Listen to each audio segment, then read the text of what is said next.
When you look at the icons that are on the wall of a church, you might notice something that is a little bit different about those icons as compared with panel icons that you might have at home, or even compared to the icons that we have on the icon screen at the front of the church. And that is that while these icons, the icons you have at home, usually have a gold-colored background, the icons that you see painted on the wall of the church typically will have a blue background. And this comes from a style of iconography that originates in northern Greece, in Macedonia, but it's common throughout the world to see that the icons that are painted on the walls of the church have this blue background. When I was down in Texas, the cathedral that I was serving at there had just finished a large renovation, a big remodel of the church building. And they had begun to have work done on the iconography in the church. That work is still ongoing and is not scheduled to be finished until 2027 because of how large the church is. But we brought an iconographer over from Athens, from Greece, a man named Manoli Cavaleris. And when he got off of his airplane in Texas, one thing that impressed him right away is the rich blue color that the Texas skies have. That's one of the things that was nice about living in Texas, was the nice blue color of the sky. And so when he started painting the iconography that was going to go in the church, the shade of blue that he used for the background of the icons was modeled after the blue that he was seeing in the Texas skies above him. Blue is a color that as soon as we see it, we think about the skies. We think about the heavens. And for that reason, it's a color that has been used in many contexts, including iconography, to symbolize God's glory, to symbolize God's wonder, His greatness. Notice whenever you see an icon where something is happening, where God Himself is being revealed. Look, for example, at the icon of the Transfiguration. We see Jesus Christ, we see His divinity being revealed to us, and that nimbus that's surrounding Him is a shade of blue. Because this reflects the glory of God that we see in the heavens. The people of Israel, when they were wandering in the desert, had an issue at one point, which is that a man was found who had been gathering sticks on the Sabbath day. You're not supposed to do that. You're not supposed to do any kind of work on the Sabbath day. And so gathering sticks on the Sabbath day was out of the question. So they took him to Moses and to Aaron, and they asked what was to be done. And God spoke to Moses and Aaron and said that he had to be put to death for his transgression against the law. And that might seem like quite a harsh punishment for that crime, but the people of Israel had asked God for a law and He had given it to them, and therefore they had to follow it. Now, they were so distressed about this happening that God gave them a commandment, which was that they should take and attach tassels to their garments, so that whenever they would see those tassels, they would be reminded to keep the commandments. Remember when you were a kid, maybe you had something you weren't supposed to forget, and so what did you do? You tied a string around your finger, right?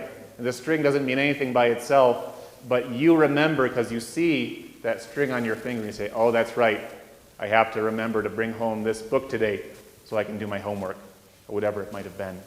Well, these tassels that God commanded the people of Israel to attach to their garments served that same role. In and of themselves, maybe they don't mean much, they're just tassels. But they're there in order so that the people of Israel would see them and would remember to keep the commandments, would remember to practice the righteousness that God had given to them. And when God commanded the people of Israel to make these tassels, they called them, actually the word in Hebrew is tzitzit. When God commanded them to attach these tzitzit to their garments, He said that one thread in that tassel ought to be blue. because blue is this color that reminds us of God's glory, of God's majesty that we see in the heavens. And then the people of Israel would see those tassels and remember that the commandments didn't come from man, but they came from God. So today, we have a gospel reading in which a woman comes up behind Jesus, a woman who has been afflicted. For 12 years, she has been afflicted. For 12 years, she's been ill. She comes up behind Jesus and she touches the hem or the fringe of his garment. And often when we read the word hem or fringe, we might picture a hem as we think of it with our clothing today. But this is not what was being referred to here. These were the tassels, these were the tzitzit that Jesus was wearing on his garment that this woman came up and touched. These tassels that were there to remind us of the glory of God and to remind us of the righteousness that God has given to us. She comes up behind him and she touches these tassels. Now, she didn't do this at the most opportune time for Jesus.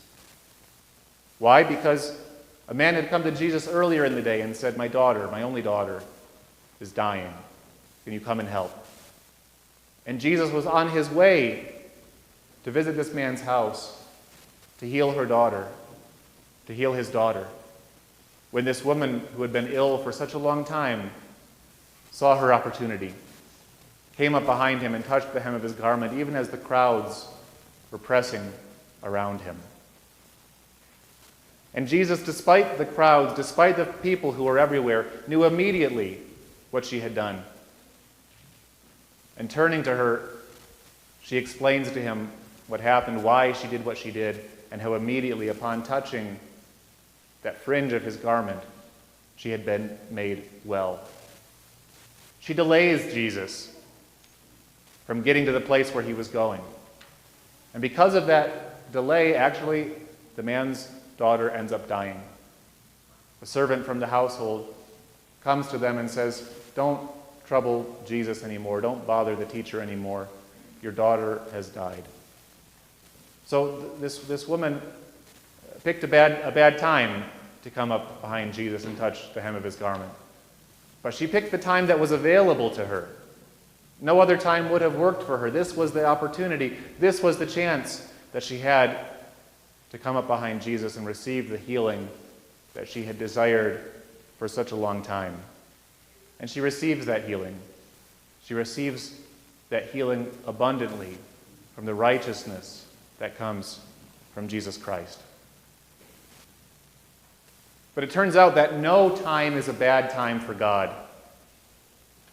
Because even though this woman had picked what might seem like a bad time, and even though this distraction, this delay that she causes, results in this young woman dying before Jesus can get to her, still Jesus is set on working this wonder. Still Jesus is set on offering this healing. And he goes to the man's house, and he enters and he sees the people who are wailing, who are weeping for this young woman who is lying dead. Jesus says to them, don't cry, don't weep. She's not dead, she's sleeping. And they laugh at him for this. Of course she's dead. They know she's dead. And Jesus makes everyone leave. He takes this young woman by the hand, and he says to her, "Arise." And she gets up. And this is a wonderful thing because, in the law that God had given to the people of Israel, there were prescriptions about who was clean and who was not clean, and what types of things make a person clean, what types of things make a person unclean. So when this woman earlier in the day had come up behind Jesus, this woman who had been sick with a flow of blood for 12 years, that type of affliction that she had made her someone who, according to the law, was unclean. And if you come into contact with someone like that, then you become unclean. But when this woman comes up behind Jesus and touches him, touches that fringe on his garment, Jesus doesn't become unclean. Instead, that woman becomes clean because of the righteousness, because of the grace that comes from Jesus Christ. And so too, When a person comes into contact with a corpse, according to the law in the Old Testament, they become unclean. You can see how these sorts of regulations had a practical use as well to stop the spread of disease.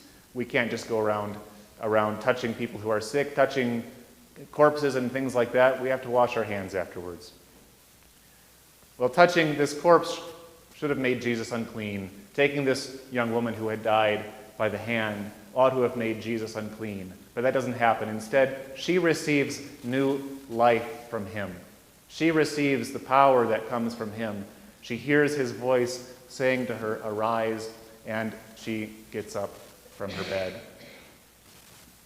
And Jesus wants to come to each and every one of us who also are suffering, who also have been sick for such a long time, who also feel as though we may be in a point in our life where we are lying dead on our bed.